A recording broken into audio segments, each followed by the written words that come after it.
Africa Media Live TV. Kindly subscribe to our YouTube channel to get updated on the trending gist, latest news all over the world.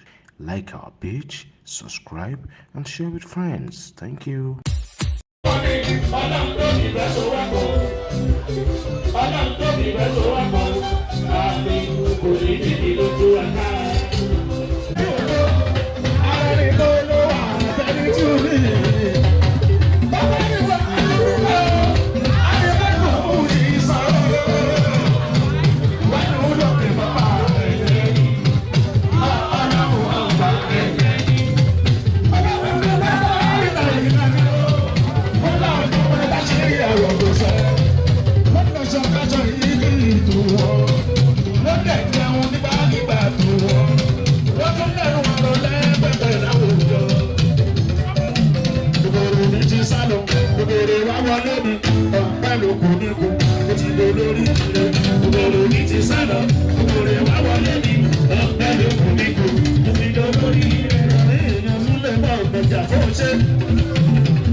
Media Live TV. Kindly subscribe to our YouTube channel to get updated on the trending gist, latest news all over the world.